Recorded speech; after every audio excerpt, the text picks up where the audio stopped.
Hello and welcome to Stephen University. This week we are discussing Last One Out of Beach City. Chris, take it away. Hi Dan. So Last One Out of Beach City. I feel like let's just not address that. Sorry, no, I mean, I went overly presentery, and then I feel like you were mocking my overly presentaryness. Do we need to address that? I was just going with it. That's all. That's all that was in my. So you were being supportive, not being derisive. Yeah. Okay. I was just continuing the theme. Okay. I'll allow it. Amethyst, Stephen and Pearl are sat there doing some puzz, and then Amethyst comes in all excited because her and Greg are going to a concert. Greg appears and says he can't go to the concert because, like, Sadie's mum wants to do weird sex stuff or something. Like, I can't quite remember the details, but like Greg seems scared of upsetting her. So Greg decides to go do that. I mean, Pearl's like just wow on so many levels there, but yeah, carry on. Pearl decides that she can take them, that they can go, and she can party with the best of them. So they decide to go to the concert. Pearl's trying to be all cool. She's wearing jeans. She's got a leather jacket. They go to the shop. This sort of, in my head, I call her Punk Rose, appears, and it's this punky mystery girl, which she's officially credited later. But she looks like Rose, and I'm like, wow, that like no one's going to address this. Okay, Pearl tries to flirt with her. That kind of, well, not flirt, but speak to her. That fails. They get in the car. Stephen very amusingly is like, she looked like Mum. Are we not going to talk about this? And I was like, yeah, right. Like, it's the way he phrases it. I noticed it. Amethyst noticed it. We all noticed it. Yeah, it's great. Yeah, it's amazing. It's really good. They talk about that. Pearl the police appear. Pearl's like, I haven't got a seatbelt, so she races. And then they crash, and Amethyst and Stephen tell Pearl that she's really cool. She doesn't believe it. She takes off the jeans. They're like, no, seriously, like, think about everything that's just happened. That's you're such a rock star. And she's like, oh, okay. They go to the party. Prose is there. Pearl goes up to speak to her. Amethyst and Stephen are watching. Amusing dialogue is exchanged between Amethyst and Stephen watching this, like handshakes and stuff. Pearl comes back. Turns out she's got Mystery Girl's phone number. Amethyst and Stephen call her a rock star again, and she smiles, and we end on some rocked up music. Yeah, from Kroll. Oh yeah, from the band playing Kroll. Yeah. Well, it's not Nick Kroll. I always mix up the names. I know who's who, but there's Nick Kroll and there's Mike Kroll, and it's funny because if you were to show me a picture of either of them, I could say that's the musician one, that's the comedian one. But for some reason, with the names, inevitably when I'm online and I see, Nick Kroll is going to be on a podcast, I think of the musician, and whenever I hear Mike Kroll is going to be on a podcast, I'm like, that's blatantly the comedian, and I get it completely wrong every time. Do you do that with kind of all famous brothers? So are you like, why is Dumbledore narrating Planet Earth 2? Like, what? Oh, it's a different Attenborough. Well, I'm not even sure they're related. Oh, are they not? All right, okay.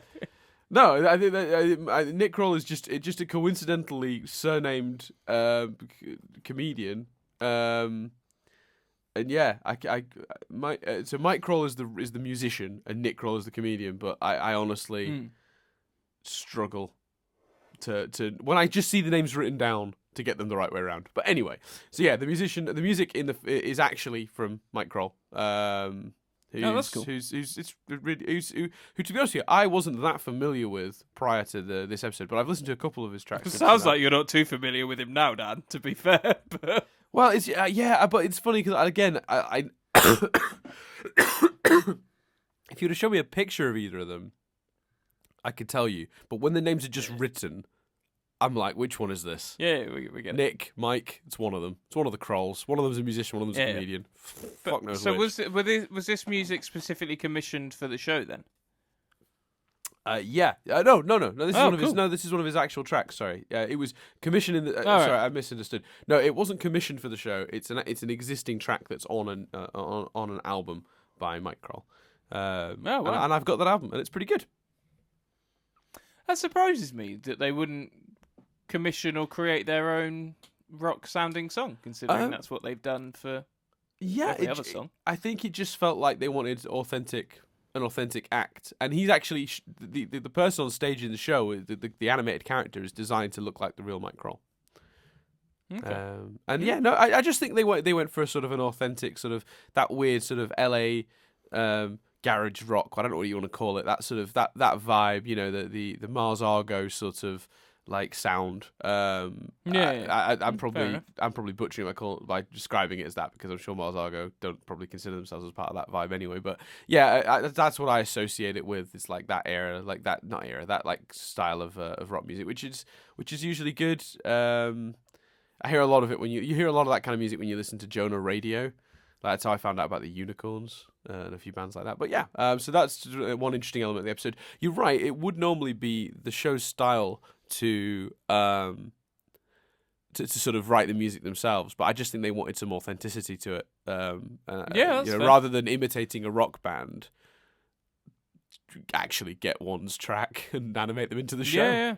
I mean, I think it worked. I think it feels nice like touch. It feels like more of a Simpsons move than a Steven Universe move, but it's it's done quite subtly. It's not like at the end of the episode you see him getting into it, putting his gear away after the gig, and he makes like a few comments about the lady with the pink hair in the crowd or something like that. Do you know what I mean? Like Simpsons would always like really shoehorn in like the band or the famous person that was on that week, like, you know, having dialogue and being involved, sometimes even whole plot lines. But even when it's just a cameo, they would really make sure they got their money's worth out of the artist. But in this case, they just commissioned the song, it seems like, and then, you know, made the likeness match up. Well, not Pretty even cool, if it's an existing song on an album, not even commissioned it. They just purchased the song. Yeah, excuse me. I keep using the wrong word. I mean, yeah, I meant bought the rights to. Yeah.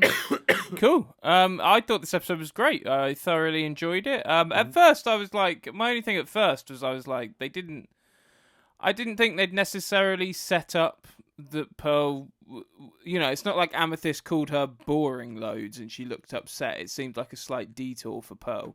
But you could make the argument that it's not about what the episode does to make her feel like that. That's kind of her arc, and she's been pushed over the last, you know, few seasons to get to a point of going, no, I can be cool, I can be rock star. But that was literally my only thing at the very beginning, and then I quickly forgot about that when the rest of it, you know, became so awesome. I had a lot of fun. I thought it was really funny. I thought obviously we've got this mystery girl. Can't wait to see how that develops. I like swimwear. Yeah, I mean, well, it's a really good episode. It's an interesting observation that the episode doesn't do as much to establish Pearl's sort of. So what you're essentially saying is the episode kind of relies a little bit on you knowing Pearl well enough. Like if you came into this cold, you wouldn't necessarily immediately get that Pearl is boring, other than that she wants to do a puzzle that night. I just felt like she was like, let's do a puzzle, and then all of a sudden she was just like, okay, well we can go, and it wasn't. They didn't play much on the Pearl being forced, or in her head maybe being forced to do that, but I don't think she was forced to do that at all, and I don't think it was great the way it played out. It was just my only thing when it started. I was like, oh, this feels like a sudden detour for Pearl. But they got away with it. You mean the shift from wanting to do a puzzle to wanting to go to the concert? Yeah. I think that is partly because you're right. Traditionally, any other animated show would have handled that very differently. They would have handled that with her being like, with Amethyst, like sort of being like, please, I need someone to go with, and sort of dragging Pearl into it, kicking and screaming. But to be honest with you, from my perspective, I actually find this much more interesting, because I've seen that plot 1,000 times. You know, the reluctant person at the party, sort of. You know, that happens a lot on TV. Whereas Pearl sort of wanting to prove herself as being capable of having fun. Like, I can do this. I could be dangerous. Like, let me prove it to you that I'm, you know, that I'm capable of not just being, you know, dull for an evening. Do you know what I mean? Yeah, no, but to clarify, I meant that second one. I meant that they could have done, like, if you'd have had Amethyst going, Oh well, and again, this is like this really isn't like this was just like I say, my only thought at the beginning that quickly vanished. But if you'd have had Amethyst being like, "Oh, I'm going to do this with Greg because he's cool," and then but Greg can't come. No one else will. Who else could possibly go with me? You're not going to do it, Pearl. You're too boring. And Pearl's like, "No, I can do it." And so it's that plot that you're describing. It's the plot that they did, but it's a bit more obvious that she is deliberately going out of her comfort zone to try and impress. Yeah. But like I say, we're talking like minor than minor. Yeah, of course. No, it's just I just wanted to explore it a little bit because I think it is an interesting point because again, I suppose some of the episode relies on you sort of following the way Pearl's characters are evolved, and it's worth noting, by the way, that ain't nothing wrong with sitting and doing a pause, as Chris phrased it earlier. Yeah, no. Even though this episode taught me to think that was boring behavior, and I have used that phrasing while we've described Pearl's behavior in the beginning of this episode. Personally, don't think that's boring. Puzzles, especially and reading a puzzle without corners. Whew. Yeah, that's nuts. I don't think I'd ever be brave enough. But puzzles and reading are the two things I wish I did more, Dan. Oh, there you go. Ideally, instead of all that page of a book, instead of all that partying and running away from the police, you do. Yeah, I'm too wild. Honestly, guys, I know on this podcast, Chris seems quite, sort of like, like he's probably quite a well-adjusted sort of, a person, a law-abiding, all that stuff. Nah, he's chaos, mate. The amount of times we've nearly had to end this podcast because of Chris's impending court cases, I can't. One day he's gonna get actually put in prison, and we'll really have to stop doing these podcasts because he's a wild man. He's out of control. He needs help. He needs rehab, really, as well. To be honest. Jess texted me yesterday and said, "What are you up to today?" And I genuinely responded, "I'm nipping to the shop to get some tissues." That was my day. What did you do yesterday? I did 10 hours of work. There you go. You went to work. So I went to work where I was the only person brave enough to ask a crackhead to leave our toilets. Oh, that's pretty. God knows how he'd gotten into them, but everyone was terrified of talking to this fella because in the past when this has happened, there's been aggression or whatever. But I went in, the only one brave enough to do so, and was just like, "You all right in there?" He's like, "Yeah, I'm so sorry. I'm going now. I promise I'm going now." And he walked out. And everyone was just like, "Is it that easy?" I'm like, "Apparently." See, I bet, like, you're giving me shit, but I bet if you ask most people, would you rather go and talk to a drug addict in a toilet, or would you rather go to the shop and get some tissues? They'd be like, popping on their headphones, listening to Snow Patrol, and nipping to the shop to get tissues. Of course. I did. Yeah. I mean, it's I live dangerously, Chris. You're the Pearl of this group. Anyway, yeah. So what did you think? So you agree? Great episode? Oh yeah, fantastic. One of my absolute favourites. I just love there's so much I love about it. I think it's really well designed because I just think there's so many predictable ways you could do this story, and no element of this story is predictable at all. It is a proper. The reason it feels like such a sort of like romp, like good time of an episode, I think personally, is because not only is it sort of funny and well written and all the characters are interesting and the usual stuff, but it is just so unpredictable. Like you don't 100% know where it's going the whole time. You don't necessarily believe that Pearl will skip the red light and chase after the mystery girl. You don't think she'd get herself chased by the cops. You don't imagine the character would do that. So the behavior is both surprising, but handled in a way that doesn't surprise you. Does that make sense? It's like, they do it in a way that makes it feel surprising, but not so surprising it's out of character. So it still feels like Pearl, but you are still shocked by it. Does that make sense? And that's actually a really fine line to walk, because if you go too far one way, it could seem really out of character for, and you go too far the other way, then your episode is really quite straightforward and predictable, So I think they did a really masterful job of making this episode feel.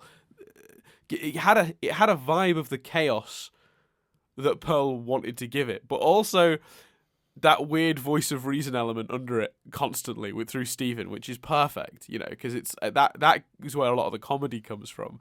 Like one of my favorite lines in this whole episode is, "I haven't been that scared since the last time you tried to get me killed," or what else, or something like that. Or last time I nearly died, which could be referring. What's amazing about that is that could be referring to 2 episodes where Pearl has nearly gotten Stephen killed. That's the best bit. So yeah, and I love Pearl. I just love Pearl finally sort of putting a stamp a little bit on the Mr. Greg of it all. Some would argue it's the very opposite of moving on to find someone who looks a bit like the person you were into. But for Pearl, that feels like a really big step forward. Well, and that I think is potentially my favourite element of the episode. The notion and the idea, the conceit of Pearl moving on with a human that looks a bit like Rose is so obviously exciting, but I never would have thought of it. I personally would never have. When she comes in and Pearl's like, I was like, oh god, they're doing this. That's That's awesome. Yeah. I don't think I'd have ever thought of it. Like how amazing. Like that's the sign of a great idea, when it's a fantastic idea and feels so right and exciting for the show, but it still feels like, surprise, we're doing this. Like, oh, awesome. I just hope they don't. I don't want this to be, if she appears next week, I'll be upset, because I'll be like, no, I don't want, I swear a Formula 1 car just drove past the window. That was weird. Anyway, obviously it wasn't, but it really looked like it. I can't get over that. Bizarre. Was it Dave? Is Dave back? Sorry. Dave's back. Dave has passed his test. And he is elevated. And he's upgraded to some sort of track car. Amazing. Fucking hell. He's moved on very quickly from his parking experiment. Is that the end of Dave? Is that the end of Dave's story arc, that he's graduated to like the most dangerous sort of car successfully? Like, do we call it there for Dave? That was so we'd never brought, because I've been so tempted to bring Dave back and just pretend he's outside for the sake of humour when he's not, but I could never lie to you guys. We've had a lot of people interested in Dave's story arc, and I feel like it's one of those things where it's like, where does that actually go now? Because he's let's be honest, the guy's not coming back. It's a Formula 1 car, unless Dave lives near, in which case he might be. So that's a sign of a great idea, because it's just such an exciting. Oh, that's what I was saying. I hope she. I don't want to see her next week. I don't want this to be a 3 or 4 episode arc. I want a few weeks to go by. I want Mystery Girl to keep popping up. I want us to slowly meet her. I want Stephen and Connie, but with Pearl and Mystery Girl. But Connie didn't then appear for, like, unless I'm wrong with that. If she did, she then came back again. But I just want slowly us to meet this character, and for them to fall in love, have a child, and Pearl becomes that child, and we start Steven Universe all over again with some new kid. I don't want that. That would be amazing. I see what you're saying though, because you're right. I think that you don't bring a character like this back immediately, for sure. What do you think? No. What do you think? Well, I'll ask you. I'll split this into 2 questions, because I think there's 2 answers here. When would you bring the character back, and when do you think the show will? Like, so a prediction for what you think will actually happen, because these might be 2 different answers, and when maybe you would do it. Like, how many episodes time? I would build to something big, like a mid-season finale or something. Do some big gem shit, and then the episode back, where you're like, we've done the arc. Let's do some town episodes. Let's do a light-hearted romp. Boom, Mystery Girl. That's when I would do it. I'd like to think that's what they do, but maybe she. But equally, it wouldn't surprise me if you told me she hadn't come back yet. Like, it really wouldn't. Like, partly I think because I don't know how far into series 5 we are, but yeah. Oh, cool. There you go. When did you think? I thought there'd be a really decent gap. I didn't get the vibe this character was going to be there next episode, because the way they left it is so open ended. Because for those who don't remember, and I'm sure you guys do, this is it won't surprise you, Chris, for me to say this is a very popular episode of the show. It's a great episode. Yeah. Classic, mate. Yeah, it's I really already good. feel it's a classic. Yeah, no, 100%. It absolutely is. I think. I think that like I the way it's left, which again, oh sorry, for those who don't remember, it ends on this thing where Pearl goes over and they have a conversation, and you don't hear it, which is beautiful. One of my favorite elements of this episode is you do not hear that conversation at all. And then she comes back pretty quickly, and you sort of like, oh, it went wrong. Like, something went wrong. And she's like, and Pearl does this amazing thing, which is she's just like, yeah, I said this, she said that, and then she gave me this code and walked away, so I don't think it went very well. And what's great, what I love most about that moment is that Pearl isn't too sad.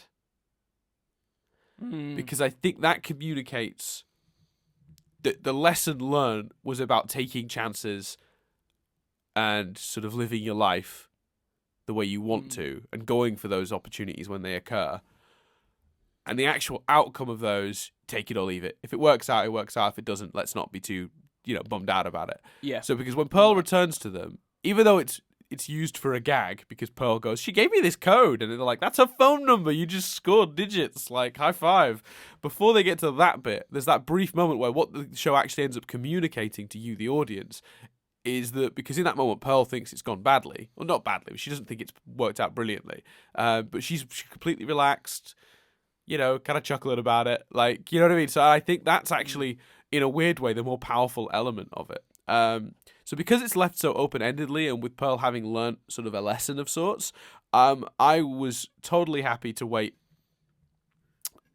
absolutely ages for that character to return. It didn't bother me. It wouldn't bother me at all if they went in next episode, because I think usually when they're doing one of those little arcs, they'd have probably left it differently. If they were doing like a 5-episode stint, they'd have probably ended up a little differently. You could do a story about Pearl gathering up the confidence to call her. So actually, talking and thinking it through as you were talking then, it wouldn't surprise me if we see that, but hopefully we don't. I don't want to see that. My favourite reaction, my favourite bit of the phone call reaction, of the phone number reaction, sorry, is the Stephen and Amethyst reaction. Because what I loved about it is, like, it just makes so much character sense for Amethyst, who got addicted to a human TV show and who has spent, who at the beginning of this episode is socializing with Greg, a human. Like, the Amethyst would know that was a phone number, and she would understand that in a way that perhaps, like, you couldn't. I love how defined the characters are, in that you couldn't do this episode if you replace Amethyst with Garnet. It just wouldn't work. Yep, 100% agree. Garnet and Steven, the short squad, are the perfect, people to do this episode with. I just knocked my mic. Apologies. Yeah, definitely. No, I 100% agree. I absolutely agree with you. And you couldn't even add the third member of the Shorty squad, because I think Peridot would distract. Like, this show knows exactly when to bring a character in and when not to, and who to use when, and because they're confident enough to say, no, we're not going to see that character for a few episodes. You do tend to yearn for the character, which could sometimes end up being perceived as a criticism, because you're like, oh, I haven't seen this character in ages, I kind of miss them. But in reality, I think that's probably good, because it means you don't get burnt out on the characters as quick. It means that you never have a character inserted into a story they don't really belong in or need to be on. And I think as a result, I think that's probably that's a good thing, generally speaking. I only ever yearn for the cute blue one, personally. Yeah. I'm starting to think that Pearl tattoo we've always talked about is going to be a lapis tattoo. That's what I'm thinking. With the word, oh no, even better, it's going to be a heart with an arrow through it, but it's not going to say lapis, it's going to say laphis. What? Did you have any other thoughts? It's a weird one, because, like, I think we've said all the great things, and then it's just like the moments. It's just, oh, this was great, this was great. I think, like you say, it's so funny. I love, like you say, I noticed it. Amethyst noticed it. We all noticed it. Like, I love that joke. Yeah, because it's so good, because it's funny, but it also plays into what we were literally all thinking. Like, and because when he says we're all thinking it, like, I'm like, oh, Steven, you're don't do it. Like, your sort of habit of awkward honesty is really gonna shoot you in the foot here. Please don't do it. But he does it anyway, and he points it out, and I'm just like, oh, it's so Steven. Like, I can't even criticize it, because that's like, it's perfectly on character for him to do that. Do you know what I mean?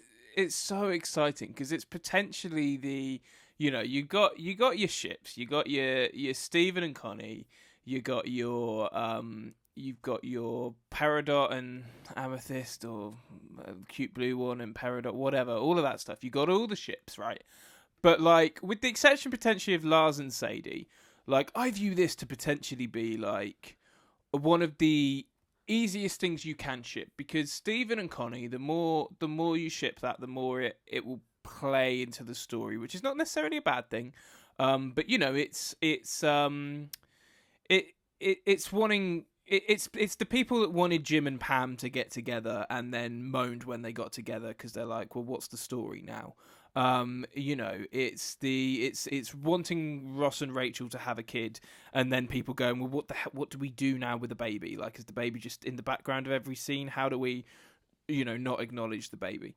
And I think Stephen and Connie, all those kind of gem-centric ships, there's the potential of that. What do you do when you pull that plug? Someone like Sadie and Lars, and someone like Pearl and Mystery Girl, you could just keep delving into and just keep going back to, and maybe, of course, if, like I say, like, in all joking aside, if Pearl legitimately falls in love, maybe she's going to be asking herself some of the questions Rose did, and then suddenly she understands Rose better. But you can dip in and out of it in a way that I think you can't dip in and out of some of those other ships.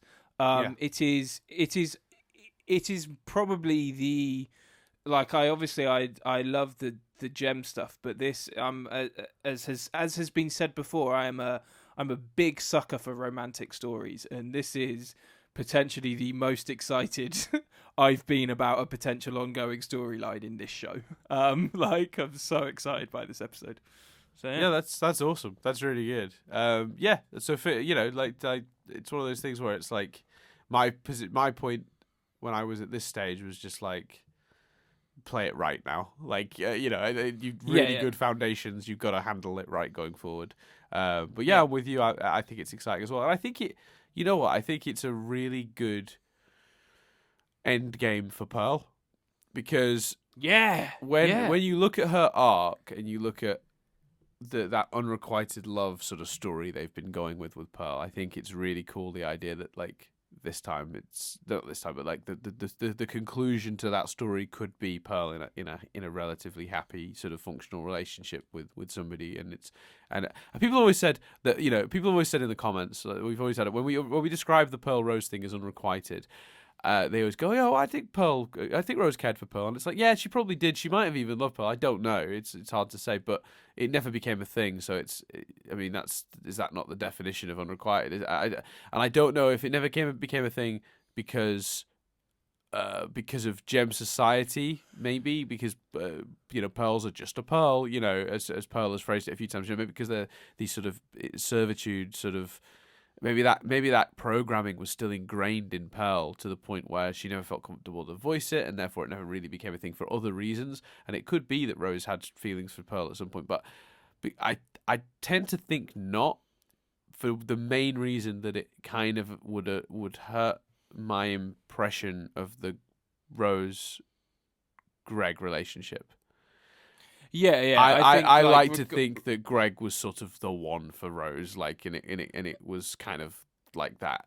And I think because they've hinted they've made references to other men, and they, I think it would be fair to want to live in a world where Rose and Pearl had their own thing, and maybe at one point were together, because the counter argument to them not being is, but there were thousands of years, like, it could have happened, and yes, it could have, but then at some point it would have stopped, and Rose found Greg, and that would be worse than unrequited. There would have been closure as well if you'd have done that. So the Pearl character, wouldn't be in this weird state of that relationship that never happened, that she sort of missed out on, that she has all these regrets about. Yeah. So I don't see it that way personally, but for those who've commented in the past and questioned our description of it being an unrequited love, suggesting that, it's hard to say if Rose loved or didn't love Pearl, I would say that it is reasonable to assume that that's the reason Pearl has always had such a chip on her shoulder about it. How amazing is that? as an end game. Like Yes. as much as I was joking at first about, Pearl's storyline now literally following Rose's, like, imagine that. Imagine if towards the end of this show we finally see like what happened when Rose when Rose became Stephen and Stephen was born, but we see that in tangent with Pearl doing the same thing, and then there's this new baby, and Stephen decides to be be what the gems have been to him and look after Pearl and Mystery Girl's baby. Like, that is an end game. Mystery Girl and Greg could start a half gem, half human child club. Yeah, I don't know, but like, do you know what I mean? Like, that makes sense as one of the last things you do on this show. I'll be honest with you, for me, even just getting Pearl with in a stable, not sensible. That's a weird way to phrase it. A stable sort of functional relationship with someone and being happy in a relationship is probably like as far as I would even need it to go. That's a really interesting idea, and I certainly wouldn't be against them doing what you've just described if it was handled well enough, which with these writers I would imagine it would be. But I don't really even need that, if I'm being honest with you, Chris. If Pearl gets into a relationship that works and sticks, so let's not do the once they're together on again because drama. If you were to put Pearl with someone, that would sort of be the conclusion to that unrequited love story, in my opinion. And I will say, like, for people that do moan and do get like, oh, what I said earlier, like, oh, there's nothing to do with Jim and Pam, like, once they're together. No. Like, my favourite thing about Jim and Pam is they are one of the few TV couples I can think of that weren't together at the beginning, so weren't, fucking Marge and Homer, for goodness sake, that got together and then stayed together, because that, for those characters, was more realistic than pulling them apart for the sake of drama, a la Ross and Rachel, a la Jess and Nick from New Girl, a la all those other couples that fell in love, got together, and then broke up. Like, it's so much more realistic after seeing seasons of them building to them getting together for them to stay together. Mini Jim and Pam rant. What were your other thoughts on the episode, Dan? Let's have a quick look. Is there any triv, Chris? Should we see if there's triv? Yeah, I can't think of anything else. I think we've triv. covered. I think we've naturally covered the rest of it. Definitely. Actually, two other quick things. The use of the music during the chase scene. Incredible, and it's such an appropriately chosen soundtrack to this episode. And I also think the use of the music at the end with the weird title cards, like Stephen, the voice of reason, like Pearl the Rebel, whatever. Like, that's perfect. That's really good. I just thought that was a really good way to end the episode, rather than the usual sort of what do they call that? The iris thing. Yep, yeah, that was really nice. I was on board with that. So just to get some general triv. This is the first indication we've had that the gems lack any sort of citizenship on Earth. There's no documentation for them, which technically makes them illegal aliens. By sort of, we're not going down that route. Carry on. No, just by document, from an Earth perspective, the designation of somebody living without any documentation, that is just fine as an illegal alien, which I love, because they're literally aliens. Like, that's such an awesome idea. And just something about that tickles me. So yeah, anyway, let's see. That one we've already talked about. Amethyst almost says the word badass in this episode, but is interrupted, which I thought was nice. One of the I think storyboard artists on the show, Ian Jones-Corti, who's shown up before in I think it was Alone Together. Is Alone Together the first Stevonnie episode? I think so. Yeah. Does the first Stevonnie episode deal with Alone Together? I think is the Kevin episode. Yeah. Is that the first Stevonnie episode? Yeah, that is the first Stevonnie episode. So yeah, he actually appeared in the crowd in the warehouse during that. What do you call it? During that that party, whatever it was, the dancing thing. Cool. But he was animated into the crowd of this episode as well. So Ian Jones-Corti, who's a like a storyboard artist on the show, I think. and one of the main sort of members of the sort of crew universe. It's a name that comes up a lot. I believe he is left now to work on. I think he works on OK Go. I could be wrong. Isn't OK Go a band? No, sorry. OK, yeah, sorry. OKKO. Oh my god, I'm having a hell of a day, aren't I? Oh, okay. OKKO, which is another show, and it also worked on Lakewood Plaza Turbo, which I didn't know about. But there you go. Cool. So yeah, he left at Steven Universe later on. But anyway, so he was animated into the episode. I'm having a weird turn when my brain isn't functioning here. So bear with me a second, Chris, while I regather it. Yeah, I'm not even sure what this piece of trivia is. Like, there's a He guy. He's been animated into the episode in the crowd. Right. Cool. And he worked on the show, and I lost my mind and started gibbering about all sorts of random stuff, trying to give it context. Apparently, Dee Dee, who is the voice of Pearl, had some concerns about the scene in the episode where Pearl runs the red light, because she thought young children would see it. Obviously, they ended up keeping it, and I think it's important for the character. But I do sort of agree with that point. It's not the best message to send to kids necessarily. For a show that's normally very good at landing on the right message and the right outcome, and the character's doing the right things, I suppose in a weird way, while it does work for the character in that moment, on the whole, you could argue it's probably not the best message to send to children. Yeah, and there's a lot in this episode. Like, there's the connotations of juice being alcohol and being talked about in the same way as alcohol. There's even, if it's young children watching it, like how many young kids animation shows do a plot line involving someone getting another character's number? And I'm not saying it shouldn't be done. I absolutely think it should be, but it's that kind of date plot, that kind of getting a number, flirting, picking up, getting digits, like as they refer to it, kind of plot is usually reserved for young adult teenage stuff. I'd agree with that, but I do think that they're all in this episode. All of the other examples you've just brought up could all be, in the eyes of a child, seen more innocently. Yeah. If you're a kid, you wouldn't pick up on the connotation of Pearl, you drink, as a reference to alcohol. They would just be like, oh yeah, I remember she doesn't eat, therefore here's juice. They wouldn't see that connotation in it. Whereas the red light thing is really, that's the difference. In fact, that's a perfect example of what I'm talking about. This show normally handles that stuff really carefully and with a lot more finesse than the red light running one. And when I say that, a good example of when they've used more finesse is the juice one, because it's subtle enough that a kid wouldn't get it, but it's overt enough that an adult would.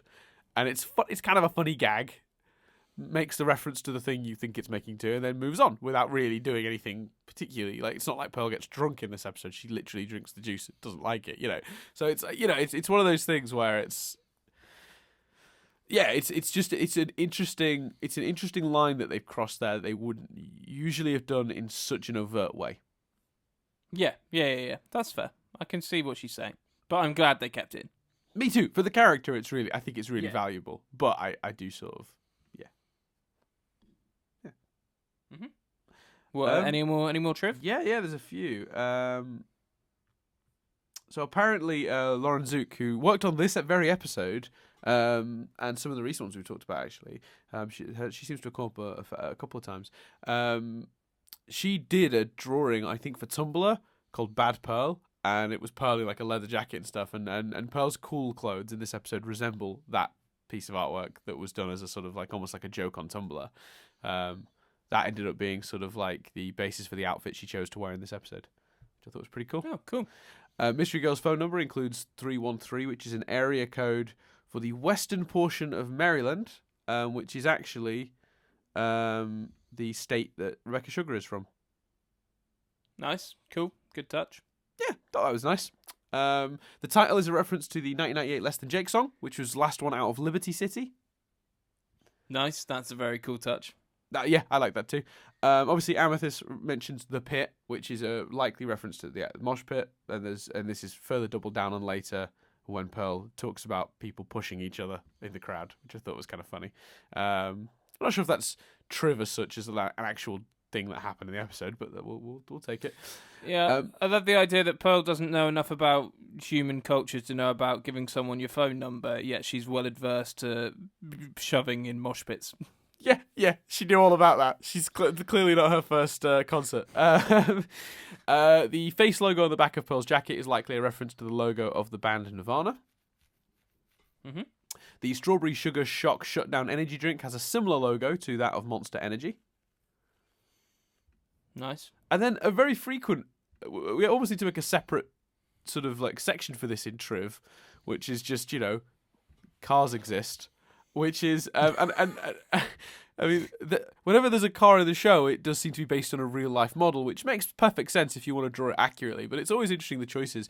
Mystery Girl's motorbike is based on a late '74 Suzuki, the TS250, which is a motorbike I am not at all familiar with. But apparently, the only difference is it lacks a trademark Suzuki TS series grille on both sides, but otherwise it's almost identical. The policeman used to chase Greg's Hyundai resembles an 87 Mitsubishi Galant Sigma, which is also a car I have no familiarity with at all, but cool. But good for them. Cars exist. Yeah. It is nice to know they base them on real cars, I suppose, because you could just go for generic car shapes and get away with it. So it's cool to think they go to the trouble of like looking at a real car and going, let's base it on that so it looks legit and authentic. That's kind of cool. Yeah, that's fair. Amethyst compares Pearl's poetic use of words in conversation with the Mystery Girl to the works of famous English playwright William Shakespeare. Not sure that's trivia as such, but okay, more of a reference. Oh yeah, this little section is actually titled Cultural References, so I am feeling stupid now. Mystery Girl's phone number also has the exchange middle portion of 555. Often the numbers 555 are reserved for fictional use to prevent prank calls. So in a lot of TV shows, there's always a 555 in the middle of the number. Phone companies intentionally don't give out the number 555 to anyone. Oh, that's cool. Because presumably you see a phone number in a TV show, there's like an understanding, it seems, that you don't use that you don't use that chunk. And then TV shows can use it in all their fake numbers, and then no one like tries to call a number that Homer Simpson had as his number or something and go, "This is Homer Simpson." Yeah. But yeah, that's my understanding of it. If I'm wrong, chip in the comments, but that's my understanding of it. So there you go. Mystery Girls. I can't remember the context of why, but I once programmed into my phone a made up number. I can't remember why now. So programmed it in, and then forgot that I'd done that. Saved it as whatever. And then the other day was on my WhatsApp, and the phone number had a picture, and I was like, "Oh, I've invented a real number." Like, oh, not invented a number, but this is a real phone number of a person, and there's their picture because WhatsApp shows you the picture. And I was like, "Oh, that's weird." So deleted it. That is weird. You big weird. That's not an interesting story. I realised you big weird stalker. I'm not a weird stalker. Like, it would help if I could remember the context of why I programmed in a fake number, but I can't. Yeah, this is exactly why we don't put numbers on TV shows, I guess. To prevent weird people. No, it wasn't that. To prevent weird people like Chris from just randomly adding you on WhatsApp. I wasn't like, I've never done that. Phoned a number in a TV show. Just saying, Chris, you're exactly the reason they do this sort of thing. You specifically. I think I was in a play or something and had to program a number. I don't know. Anywho, it's fine. I was kidding. I know. The brand of apple juice scene is the same as that in Lion 2, the movie, and a few other episodes, apparently. They didn't list them here. Obviously, Stephen mentions Pearl's reckless driving made him the most scared since she almost let him die, referencing Space Race and Rose's Scabbard. Ocean Towns. Oh, this is one of my favourite ones. So you'll remember there was a Mayor Dewey in Political Power referenced, at least we're not Ocean Town. They like there was some trouble in Ocean Town, and we jokingly speculated on what the what had happened in Ocean Town. I don't know if you noticed, Chris, but in this week's episode they pass a signpost when they're traveling that says Ocean Town, no longer on fire. Which is, I mean, pretty clever. That's amazing. Yeah. Yeah, I thought that was pretty That's good. brilliant. Yeah. And then obviously there's a little reference here to, well, not a direct reference, but Pearl obviously tells the mystery girl that her body is a conscious manifestation of light, which is reminiscent of the What Are Gems classroom short, where she tells Stephen that a gem's body is like a hologram, but with mass. So that's pretty cool. And one of the moments that's not anything to do with trivia, but I just wanted to point out because I just loved it and I'd forgotten all about it until just this exact second. When Stephen tells Pearl she's a criminal, and she's like, I've been a criminal for 6,000 years. And I was just like, that's awesome. I did enjoy that. That made me so happy. That was a great moment. But yeah, there you go. There's some triv. Good triv, man. Enjoyed it. Yeah, they drove about in Greg's Hyundai again. More cars. There are cars, people. Cars exist. Cars exist, guys. Don't forget. Uh-huh. So that's, I guess, everything? Yeah, I'm done. Cool. That's everything for this week, then. I've been Dan Doolan. I've been Chris Billingham. And cars exist. Sorry. I feel like we ended that really suddenly. Insert banter here. Okay, insert banter Awkward here. ending. There you go. Well, no, I've got to do the actual name for next week's episode, I suppose, because... Oh, yeah. Go on. All right. So that's Awkward everything though. for this Awkward. week. We'll speak to you Make it next time as we discuss Onion Gang.